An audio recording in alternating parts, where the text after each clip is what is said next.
I held my wife Evangeline's hand as she took her last breath in the hospice, her wedding ring cutting into my palm as she whispered, "Promise me, you'll save our daughter from herself." 6 months later, that same daughter stood in my kitchen and said, "You're not my father anymore. Fathers provide, and you're just a burden."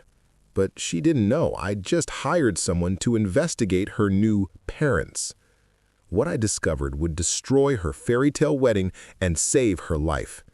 The September fog rolled across Nantucket Harbor as I sat at my kitchen table, staring at a manila envelope that would shatter my daughter's world. My hands, weathered from 38 years of teaching history at Nantucket High School, trembled as I touched the evidence inside. But to understand why I was about to destroy everything Seraphina believed in, you need to know what happened 3 weeks ago. She'd arrived on the last ferry from Hyannis, wearing a coat that cost more than my monthly pension. The engagement ring on her finger caught the light from the old whaling lamp Evangeline had restored, each facet throwing rainbows across our modest cottage walls. "Father," she said, not Dad anymore, not since she'd met them. "We need to discuss the wedding finances." "Of course, darling. I've saved $15,000 for your wedding. It's everything I could manage after—" "15,000!" Her laugh was crystalline, cruel. "Father, the Ravenswoods are contributing $300,000. The Whaley Museum venue alone cost $40,000 just for the afternoon." The Ravenswoods. Ambrose and Cordelia Ravenswood, who owned half the commercial real estate from Nantucket to Martha's Vineyard. They'd swept into Seraphina's life when she'd started dating their son Lucian 18 months ago, slowly poisoning every value Evangeline and I had taught her. "Sarah," I said, using her childhood name, pulling out my bank statements. "This is everything. After your mother's treatments, the experimental drugs insurance wouldn't cover? Stop!" She held up a manicured hand, nails the color of blood. "Just stop, Caspian. Mother's gone. And maybe if you'd been more successful, if you thought beyond your little classroom and your little teacher's salary, she'd have gotten better care." The words hit like physical blows. Evangeline had received the best care possible. I'd sold everything. My father's watch collection, our second car, even took a reverse mortgage on the cottage. But it hadn't been enough to save her. Your mother never wanted. Mother settled for mediocrity. She died in a public hospice, not a private facility. The Ravenswoods showed me what real parents provide: success, connections, a future that matters. Real parents. 2 words that carved out what remained of my heart. "I see," I managed. "Do you? Because here's what I need you to understand. If you can't contribute meaningfully to my wedding, then don't come. The Ravenswoods are my family now. Ambrose will walk me down the aisle. He's earned that right." She left then, her heels clicking against the worn wooden floors Evangeline and I had restored together during our first summer in this cottage. The door closed with finality. That night I'd sat with Evangeline's photograph, the one from our 25th anniversary on Brant Point Beach, just months before the diagnosis. "I'm losing her, Evie. Our little girl is choosing money over everything we taught her." But Evangeline had always said, "Caspian Blackthorne, you're brilliant when cornered. Trust your instincts." So I did what I'd done when I'd helped the Nantucket police solve that embezzlement case at the Historical Society. I investigated. I hired Orion Winters, a private investigator who'd been my student 20 years ago, now Boston's best financial forensics expert. What he'd found was in this envelope: tax evasion exceeding $4.7 million, money laundering through real estate transactions, and connections to offshore accounts in the Caymans. My phone buzzed.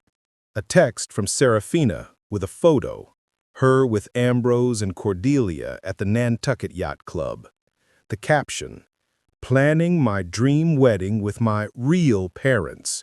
Hashtag blessed beyond measure. Hashtag Ravenswood strong. Hashtag family by choice." Family by choice. As if 30 years of love, sacrifice, and devotion were just items to be discarded when a better offer came along. I opened the envelope again, spreading out the evidence. Bank records, property deeds with falsified values, tax documents that told two different stories. The Ravenswoods weren't just wealthy, they were criminals. And in 3 weeks, my daughter would marry into their empire of lies. I looked at Evangeline's pearl necklace on the table, the one she'd worn at our wedding, the one she'd wanted Seraphina to wear at hers. I promised to save her from herself, I whispered to the empty room, even if it means she'll hate me forever. If you've ever watched someone you love choose money over family, you know this pain cuts deeper than death itself. Please take a moment to subscribe, because every parent fighting for their child deserves to be heard, and your support helps us share these truths that need to be told before it's too late.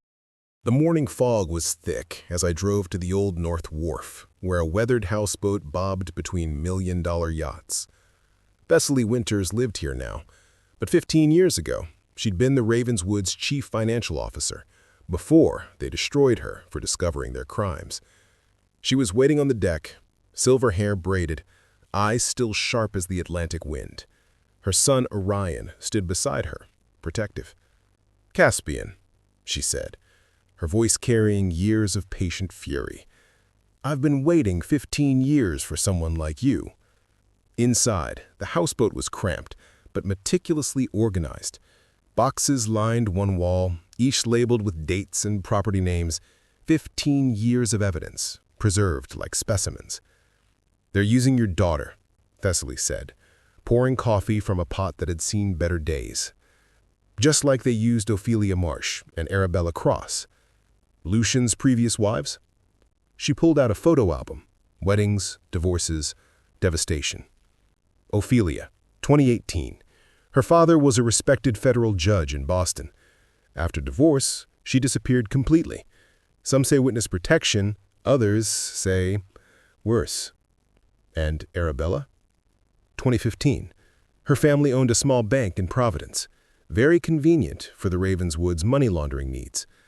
After that marriage ended, her father jumped from the Pell Bridge, left a note saying he couldn't live with what he'd discovered.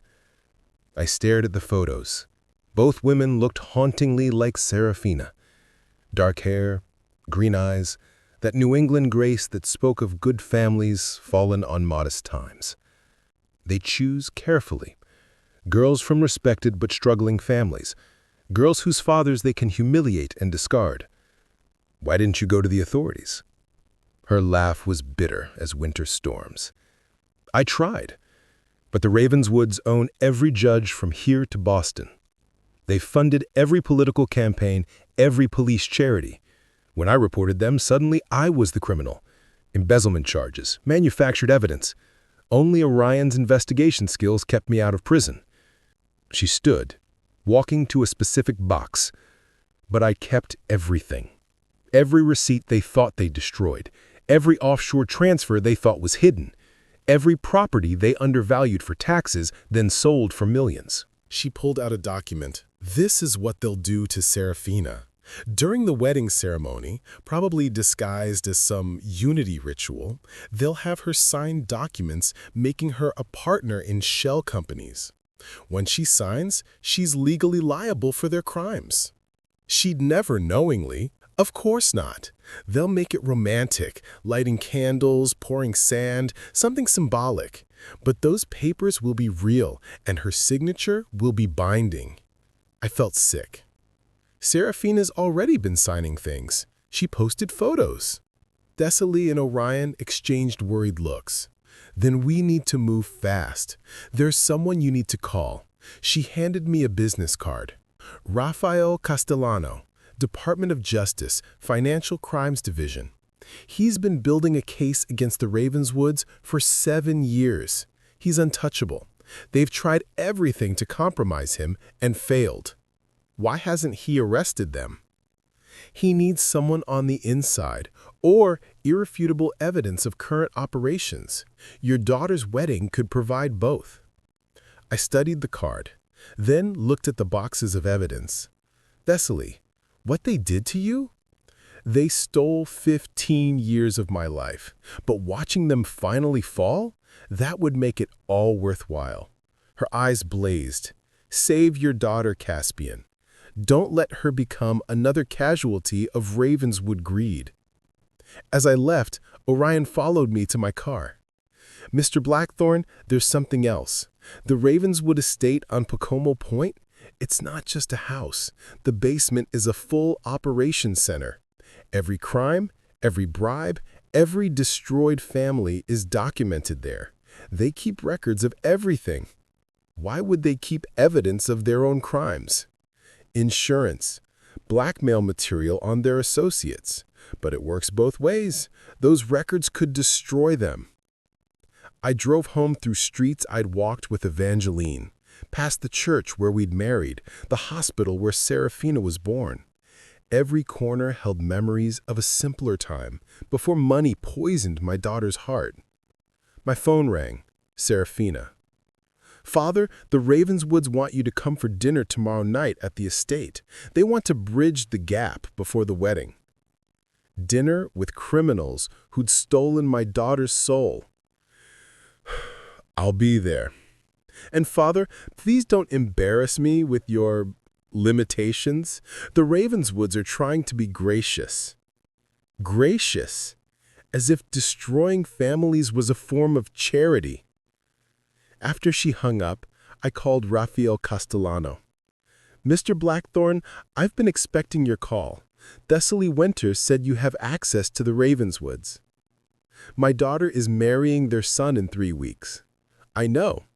I also know she's already signed preliminary documents that make her partially liable for their operations. We need to stop the wedding before she signs the final papers. How? Get me evidence from inside that house. And Mr. Blackthorne, record everything. These people love to brag about their crimes over expensive wine. Tomorrow, I'd walk into the den of criminals who'd stolen my daughter, but I'd walk out with enough evidence to destroy them. Thessaly waited 15 years for justice, holding evidence while her life was ruined. If her patience and pain touch your heart, please like and share this video. Sometimes the only thing standing between criminals and their next victim is someone willing to speak the truth and someone willing to listen. The night before dinner with the Ravenswoods, I sat in Seraphina's childhood room, unchanged since she'd left for college. Her walls still held pictures from high school, debate team, National Honor Society, volunteering at the food bank with Evangeline. When had that idealistic girl become someone who valued wealth over wisdom? My phone rang. Unknown number, but the area code was Maine. Mr. Blackthorne. The voice was young, broken. This is Ophelia Marsh. Thessaly gave me your number. I heard about your daughter's engagement. Lucian's first wife, the one who'd vanished. Where are you, Ophelia? Bar Harbor. Hidden. Safe, finally. But listen, during my wedding reception, Ambrose Ravenswood showed me papers I'd apparently signed during the ceremony. Business registrations, loan applications, wire transfers to accounts I'd never heard of. All legally binding, all making me responsible for their crimes. Did you keep any evidence? I memorized everything before I ran. Swiss account BWS 447-891-2236. Cayman Financial Trust CF 902-445-7831. Singapore Holdings SH 338-772-9102. Those accounts hold millions in laundered money. I wrote frantically on Evangeline's old notepad, the one she'd used for grocery lists. There's more, Ophelia continued, her voice dropping. The wedding venue, the Whaling Museum, the Ravenswoods own it through a shell company. The basement connects to old smuggling tunnels from the 1800s. That's where they move cash, where they conduct real business during public events. Why didn't you warn others? They threatened my little brother. He has special needs, requires constant care. They said accidents happen to vulnerable people. But he's safe now, in a facility they can't reach, so I'm finally speaking. Ophelia, would you testify? Long pause. Yes, but Mr. Blackthorne, Lucian isn't evil. He's trapped. I saw him try to warn me once, but Cordelia stopped him. He's as much a victim as prisoner. The line went dead. I sat surrounded by my daughter's childhood, evidence of the good person she'd been before the Ravenswoods' money corrupted her. On her desk sat a photo from her high school graduation. Evangeline, already sick but radiant with pride, standing between Seraphina and me. I'm trying, Evie, I whispered to the photo. I'm trying to save our girl. My laptop showed Seraphina's latest Instagram post. Her trying on wedding dresses at a boutique on Newberry Street in Boston, each gown worth more than a year of my salary. The caption, when your real parents make sure you have everything you deserve. #Ravenswood Princess, #living my best life. The comments were nauseating. Your parents are angels. The Ravenswoods are couple goals. So lucky to have family who understand success. Not one person asking where her actual father was. I'd been erased, replaced by criminals with deep pockets. I pulled up the accounts Ophelia had given me, cross-referencing them with public records. The pattern was clear. Hundreds of real estate transactions, each slightly below reporting thresholds, money flowing from offshore accounts through Nantucket properties, then disappearing into the ether. My phone buzzed. Seraphina. Father, dinner's at 7. The Ravenswoods driver will pick you up at 6:30. They didn't think your car was appropriate for their estate. My 15-year-old Honda wasn't appropriate, but their blood money was. I spent the rest of the night preparing. A recording app on my phone, backup recordings on my watch, photos of evidence stored in 3 different clouds. The math teacher in me insisted on redundancy. At 6:30 sharp, a black Mercedes arrived. The driver, a young man who looked uncomfortable in his uniform, opened my door. Mr. Blackthorne, I'm Marcus. I'll be taking you to Pacomo Point. As we drove through Nantucket's winding roads toward the Ravenswoods estate, Marcus kept glancing at me in the mirror. Finally, he spoke. You're Seraphina's real father, aren't you? Yes. I thought so. You have the same eyes. Kind eyes. He paused. I probably shouldn't say this, but be careful tonight. The Ravenswoods, they're not what they seem. What do you mean? I've driven a lot of people to that house. Not all of them come back the same. Some don't come back at all. Before I could ask more, we'd arrived at the gates of the Ravenswood estate, 20 acres of oceanfront property that sprawled like a small kingdom. As the gates opened, I activated my recording devices. Time to enter the beast's lair. Right now, Caspian is about to walk into a trap armed only with recording devices and a father's love. If your heart is racing with his, please subscribe and hit the notification bell, because every parent facing impossible odds needs to know they're not alone in their fight. The Ravenswood estate was a monument to excess. Marble imported from Italy, art that belonged to museums, and views of Nantucket Sound that stretched to infinity. As I entered, I activated every recording device I had. Seraphina met me in the foyer, wearing diamonds that caught the light from a chandelier worth more than my house. Her hug was perfunctory, performed for an audience. "Father, you made it!" "Of course, darling." Ambrose Ravenswood descended the stairs like a king greeting a serf, silver-haired, commanding, wearing a watch that cost more than most people's homes. "Caspian, welcome to our little seaside cottage."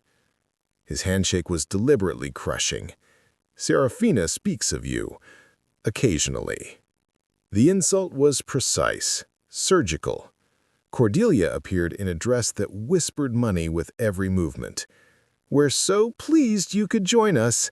It must be overwhelming, seeing how successful families live."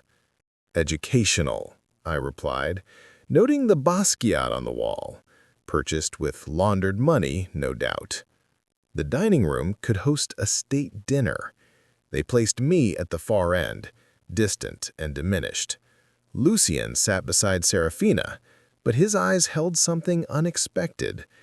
Exhaustion, defeat, maybe even regret. "So, Caspian," Ambrose began, as staff poured wine worth more than my monthly pension. "Seraphina tells us you're concerned about the wedding costs." I offered what I could afford. "Yes, 15,000. He laughed. "That might cover the flowers. But don't worry, we understand not everyone can achieve real success. Some people are meant to be teachers. Some people measure success differently," I said carefully. "How quaint," Cordelia added. "But in the real world, success is measured in numbers. Our real estate portfolio is worth over 300 million. What's your net worth, Caspian?" "My worth isn't measured in dollars." "No, I suppose it isn't. Which is why Seraphina needed real parents who could provide properly. Parents who avoid paying taxes on those 300 million. The room went arctic. Ambrose's face darkened. "I pay every penny the law requires. The law requires quite a bit more than you pay. Property valuations that change depending on whether you're buying or selling, for instance. You know nothing about business. I know about Swiss account BWS 447-891-2236. Cordelia's wine glass stopped halfway to her lips. I know about Cayman Financial Trust CF 902-445-7831. Lucien's face went pale. "Should I continue?" "Father," Seraphina gasped, "what are you doing?" "Protecting you from becoming an accessory to federal crimes." Ambrose stood, his face purple with rage. "How dare you?" "How dare I what? Investigate the people who stole my daughter? Who planned to make her legally liable for money laundering during the wedding ceremony? That's absurd. The unity ceremony. Lighting candles while she signs incorporation documents. Making her a partner in your shell companies, just like you did to Ophelia Marsh and Arabella Cross." "Who?" Seraphina's voice was small. "Lucien, who are Ophelia and Arabella?" Lucien looked at his parents, then at Seraphina. For a moment, I saw him make a choice. "My previous wives," he said quietly. "Both of them. Hidden from you. Used and discarded when they became inconvenient." "Lucien!" Cordelia shrieked. "Shut your mouth!" "No, I'm done. Done watching you destroy innocent women. Done being your accomplice." He turned to Seraphina. "They were going to do the same to you. Make you sign papers during our wedding that would make you responsible for their crimes. When the FBI finally catches up, you'd take the fall." "You're lying," Seraphina whispered, but doubt cracked her voice. I pulled out my phone, showing her the photos Thessaly had given me. 2 weddings. 2 young women who looked eerily like her, both now vanished or dead. "Your son," I said to the Ravenswoods, "has been married twice before. Both women's families were destroyed. Both women disappeared after discovering your crimes." "Get out!" Ambrose roared. "Get out of my house!" "Gladly. But Seraphina, you're coming with me." "She's staying," Cordelia snarled. "She's family now. No, Lucien stood, facing his parents. She's leaving and so am I. You walk that door and you're dead to us. No inheritance, no trust fund, nothing. Good, Lucien replied. I'd rather have nothing than have blood money. Security appeared, 3 large men moving towards us. That's when we heard the sirens, multiple vehicles, getting closer. FBI, someone shouted outside. We have a warrant. Ambrose Ravenswood, Cordelia Ravenswood, you're under arrest for money laundering, tax evasion, and conspiracy to commit fraud. As agents cuffed the Ravenswoods, Seraphina stood frozen, her world crumbling in real time. The wedding, she whispered, everything they gave me, was stolen, I finished, built on the destruction of other families. She looked at me, tears streaming down her face, diamonds glittering like ice. Daddy, I called them my real parents. I said you were nothing. You were deceived, sweetheart. Come on, let's go home. A father just saved his daughter from a lifetime of crime and guilt. If you believe in fighting for family, even when they push you away, please share this story. Your single share might reach someone trapped in a similar web of deception who needs to know escape is possible. 3 days after the arrest, my doorbell rang at 2 a.m. I found Lucien Ravenswood on my doorstep, soaking wet from the storm, looking like a man who'd lost everything, because he had. Mr. Blackthorne, I need your help. I let him in, this boy who'd participated in his parents' crimes, who'd married 2 women under false pretenses. He sat at my kitchen table, water pooling around him. They're trying to move the wedding up, he said urgently. My parents, from jail, they have lawyers working to get Seraphina to sign documents before their bail hearing. What documents? Transfer of assets. They're trying to move everything into her name, the properties, the accounts, everything. If she signs, she becomes the owner of their criminal empire. She wouldn't sign. She doesn't know what she's signing. They've convinced her it's to protect their legitimate assets while they're under investigation. Mr. Blackthorne, she still believes some of their wealth was earned honestly. I grabbed my phone, calling Seraphina.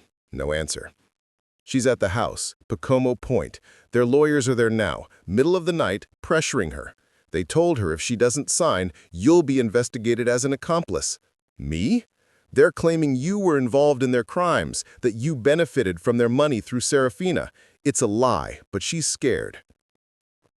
We drove through the storm in Lucien's car, a modest Toyota, not the Lamborghini his parents had given him.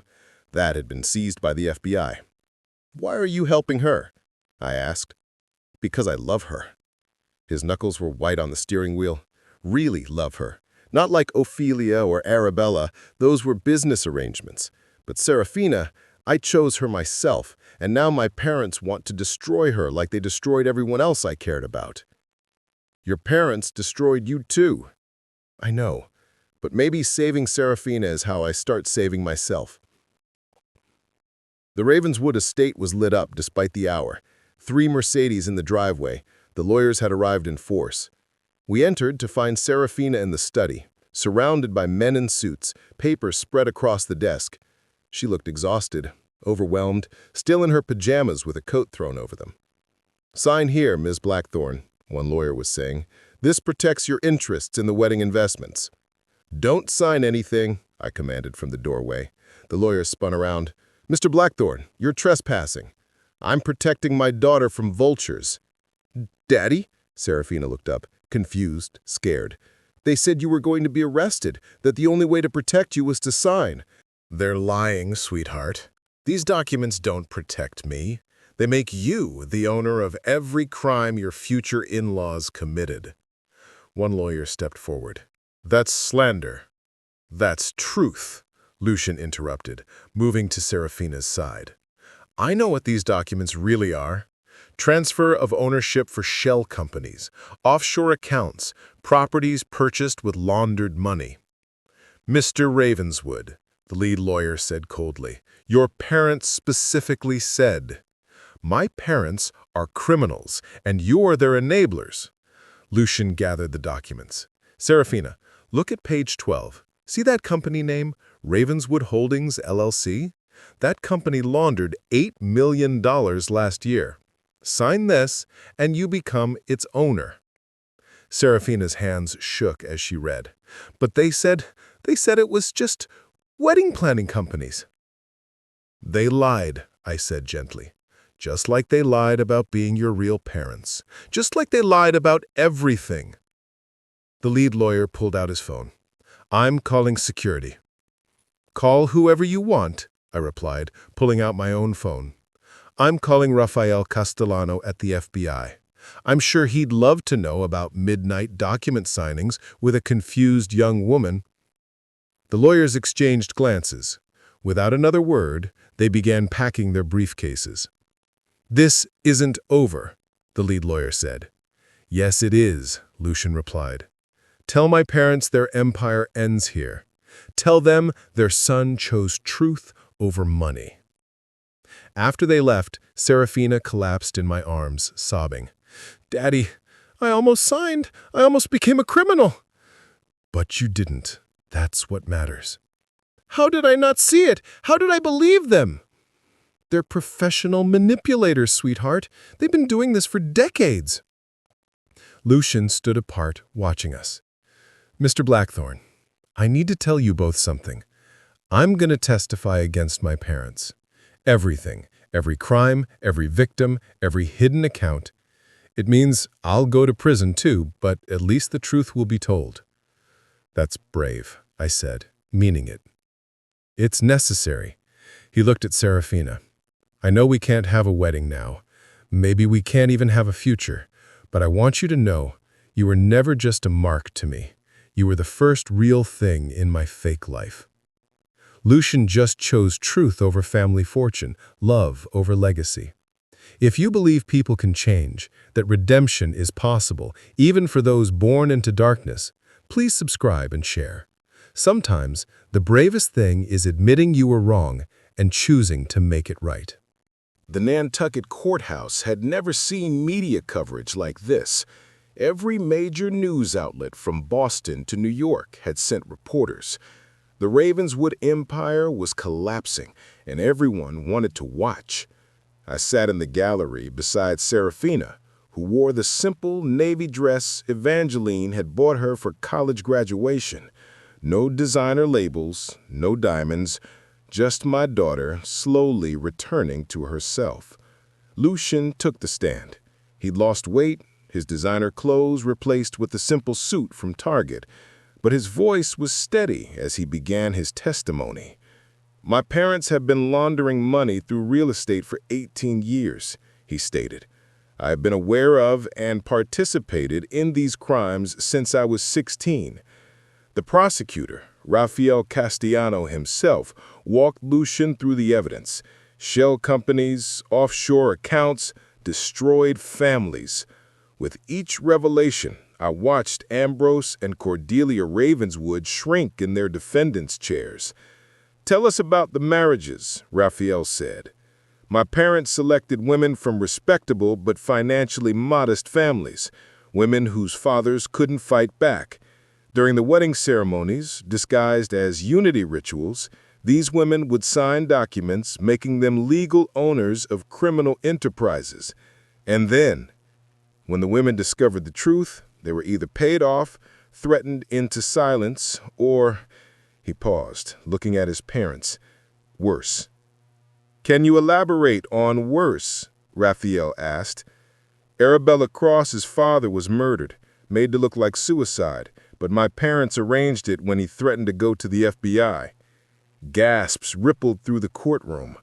Cordelia started to stand, but her lawyer pulled her down. "And Seraphina Blackthorne?" Raphael asked. "What were the plans for her?" Lucian looked at my daughter. She was supposed to be the final shield. With federal investigation closing in, my parents needed someone clean to take ownership of everything. During our wedding, she would have signed papers making her responsible for over $50 million in laundered money. But the wedding didn't happen. No, her father saved her. Caspian Blackthorne did what I should have done years ago. He fought for truth over money, Love over comfort. The cross-examination was brutal, but Lucian never wavered. He admitted to every crime, accepted responsibility, and provided details that made conviction certain. During a recess, Thessaly Winters approached us. 15 years I waited for this day, she said, tears streaming. 15 years of people calling me crazy, paranoid, jealous, but I knew someday the truth would surface. You kept the faith, I said. No, I kept the evidence. You kept the faith. Faith that your daughter was worth saving even when she rejected you. When court resumed, a surprise witness was called. Ophelia Marsh, appearing via video link from an undisclosed location. The Ravenswoods destroyed my life, she testified. But worse, they tried to destroy my soul. They make you complicit in their crimes, then use that complicity to control you forever. Her testimony was devastating. Financial fraud, emotional manipulation, threats of violence. Several jurors were crying by the time she finished. As the day ended, the prosecutor announced a plea deal. Lucian would serve 18 months in minimum security in exchange for his cooperation. His parents were facing 25 to life. Outside the courthouse, reporters swarmed. Miss Blackthorne, how does it feel to know you almost married into a criminal empire? Seraphina gripped my hand. It feels like waking from a nightmare. The Ravenswoods promised me everything, but my father gave me something more valuable, the truth. Mr. Blackthorne, any comment? I thought of Evangeline, of my promise to save our daughter. Sometimes love means destroying someone's illusions to save their life. I'd do it again. That evening, we sat in my cottage, Seraphina, Lucian, out on bail, and me. The wedding dress she'd never wear hung in the corner, a $90,000 reminder of near disaster. What happens now? Seraphina asked. Now you rebuild. Without the Ravenswood money, without the lies, without the false promises. I have nothing, she said quietly. No job, no money, no future. You have integrity, Lucian said. That's more than I had for 28 years. And you have family, I added, squeezing her hand. Real family. She looked at the photo of Evangeline on the mantel. Mama would be ashamed of me. Your mother would be proud that you found your way back to truth. After you dragged me kicking and screaming. That's what fathers do. Truth won in that courtroom, but the real victory was a daughter saved and a family reunited. If you believe in justice, in redemption, in the power of parental love, please like and subscribe. Your support helps us share these stories that remind us what truly matters in life. 8 months after the trial, I stood in my classroom at Nantucket High, teaching my last history lesson before retirement. On my desk sat a letter I'd received that morning, from Lucian, writing from federal prison. Mr. Blackthorne, I'm teaching financial literacy to other inmates. Yesterday, one asked me why I gave up everything to testify. I told him about you, a teacher who valued truth over comfort, who fought for his daughter even when she rejected him. You taught me what real fathers do. Thank you. After school, I drove to the ferry terminal, where Seraphina was waiting. She worked there now, selling tickets, making an honest living. The designer clothes were gone, replaced with the company uniform and a genuine smile I hadn't seen since before Evangeline died. Hey, Dad, she said, her brake starting. Coffee?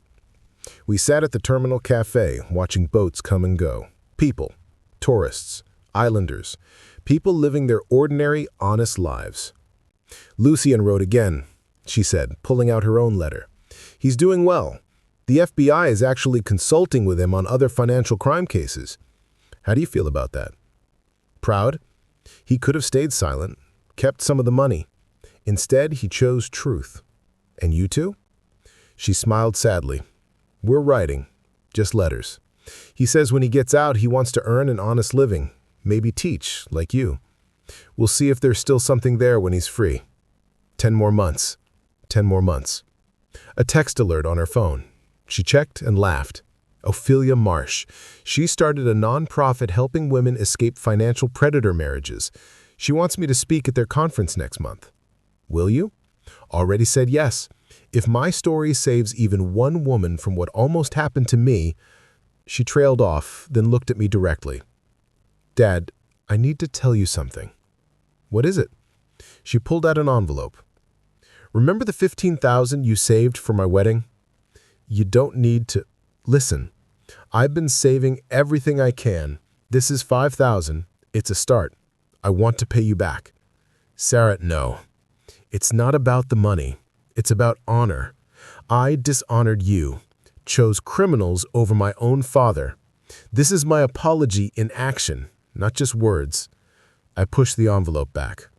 Keep it. Start your life fresh. Then let's do something Mama would love. She smiled, tears threatening. The Nantucket Historical Society needs funding for their education program. We could create the Evangeline Blackthorne Memorial Scholarship for students who show integrity over ambition. Exactly. We spent the afternoon planning the scholarship, and Seraphina shared stories from other survivors she'd met through Ophelia's network. Women whose families were destroyed by financial predators, all finding strength in shared survival. The Ravenswood's assets are being liquidated. Thessaly Winters is getting a huge settlement. She's opening a forensic accounting firm specifically to help victims of financial crimes. Justice, finally. Dad, do you ever wonder what would have happened if you hadn't investigated? If you just let me marry Lucien? You'd be in prison by now, taking the fall for their crimes. Or dead, like Arabella's father. She shuddered. You saved my life. I saved your soul. There's a difference. That evening, we visited Evangeline's grave together. The October sun was setting, painting Nantucket Harbor gold. Seraphina placed fresh flowers, simple daisies from our garden, not expensive roses from the Ravenswood's florist. Mama, she said softly, I'm sorry I forgot everything you taught me. But Dad never forgot. He kept his promise to you. He saved me from myself. She knows, I said. Mothers always know. As we walked back through the cemetery, Seraphina said, I want to have a ceremony. Not a wedding, not yet. But something to mark survival, redemption, choosing truth over lies. What kind of ceremony? A gathering. Other survivors, people who stood up to the Ravenswoods, everyone who chose truth over money. No fancy venue, no designer anything, just honest people celebrating honest victories. Your mother would like that. 2 weeks later, 30 people gathered in my backyard. Thessaly Winters, Ophelia Marsh via video call, even Marcus the driver who'd warned me that first night. FBI agents who'd worked the case, prosecutors who'd sought justice, and at the center of it all, my daughter, humbled but not broken, wearing Evangeline's simple pearl necklace. Thank you all for coming, Seraphina addressed the group. We're here because we survived. We're here because people like my father refused to let criminals win. We're here because truth matters more than money. No catered food, everyone brought something potluck style. No professional photography, just genuine moments captured on phones. No designer decorations, just autumn leaves and ocean views. As the sun set, Rafael Castellano raised his beer. To Caspian Blackthorne, the teacher who gave us all a lesson in courage. To the survivors, I countered, who found strength to speak truth. To Evangeline, Seraphina added, who raised a father who never gave up. In this backyard, among survivors and truth-tellers, a family was rebuilt from the ashes of deception. If this story of redemption moves you, please subscribe and share it with others. Everyone deserves to know that it's never too late to choose truth over comfort, love over money. 1 year later, on a perfect September afternoon, I stood in the Old North Church, waiting for my daughter. Not for a wedding, not yet, but for something more important, a commitment ceremony to truth, witnessed by those who understood its cost. Seraphina entered wearing Evangeline's wedding dress, altered to fit but unchanged in its simple elegance. No $90,000 designer gown, just honest beauty that reminded me of her mother 35 years ago. Lucien stood at the altar, free for 3 months now, working as a bookkeeper for a nonprofit, living in a studio apartment, rebuilding his life one honest day at a time. He wore a borrowed suit and his prison-made ring, imperfect but genuine. Judge Harrison, whose career the Ravenswoods had tried to destroy, served as officiant.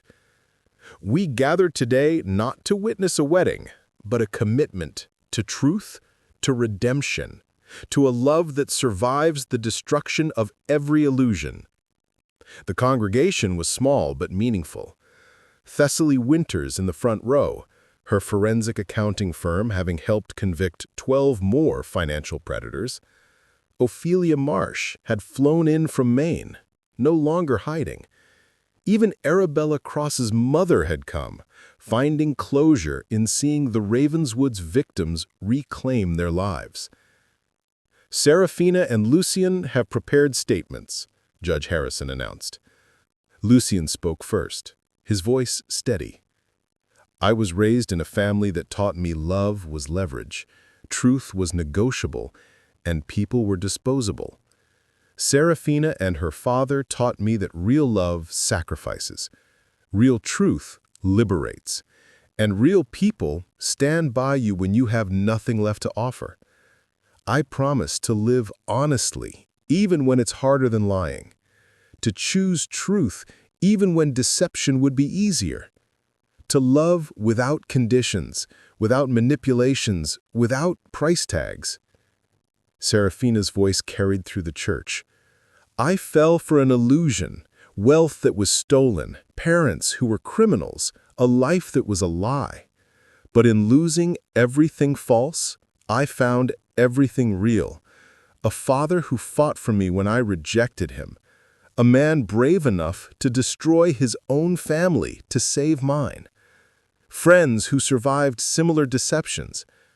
I promise to remember that integrity matters more than income, that truth matters more than comfort, and that real love isn't measured in dollars, but in sacrifice.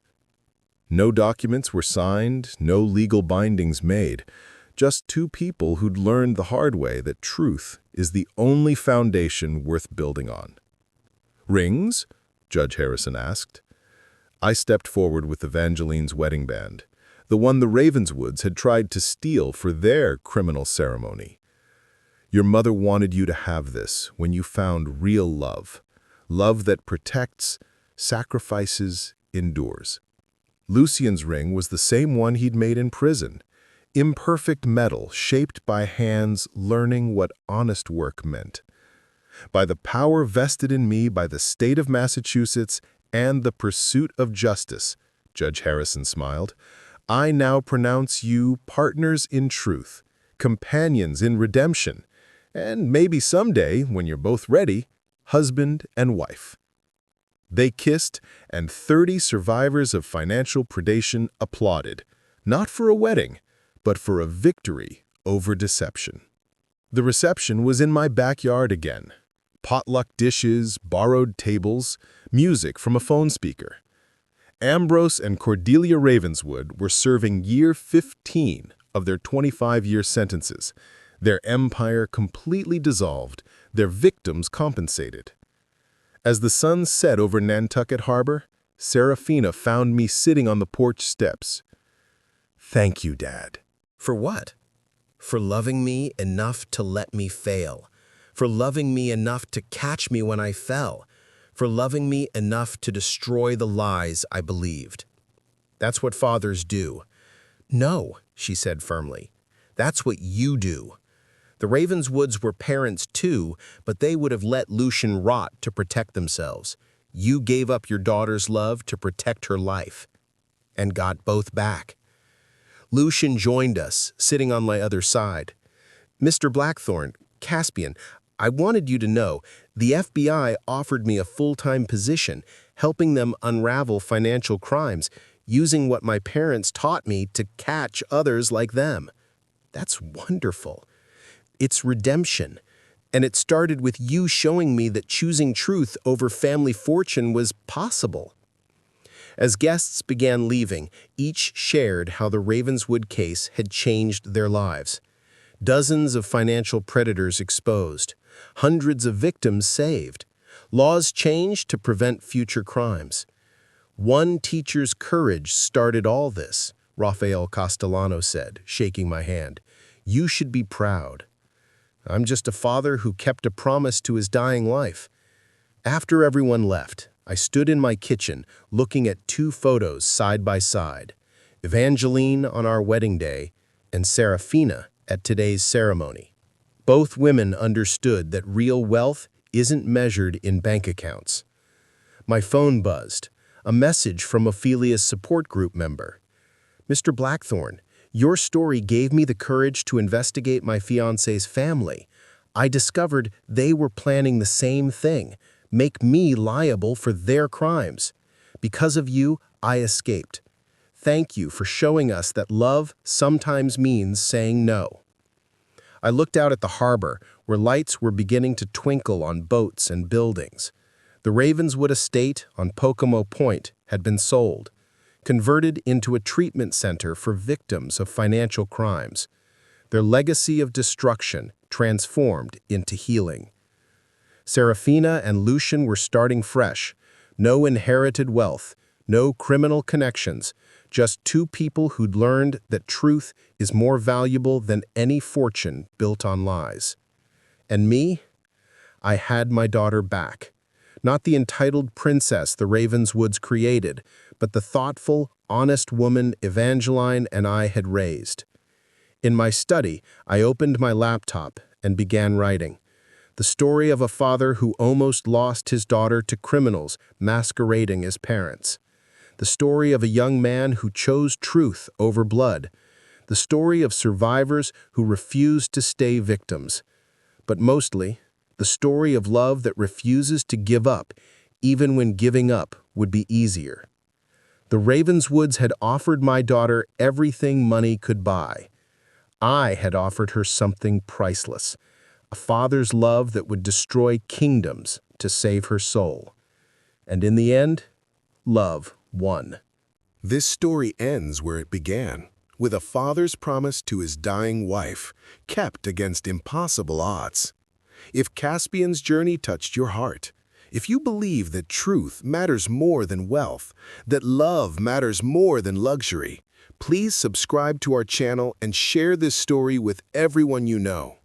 Every parent needs to hear that fighting for your children is always worth it, even when they reject you. Every child needs to know that real love sometimes means destroying the lies they believe. And everyone needs to remember that the most expensive gifts often cost us everything that really matters. Thank you for joining us on this journey from betrayal to redemption. Remember, your worth isn't measured in dollars, but in the courage to choose truth over comfort, love over greed, and integrity over illusions.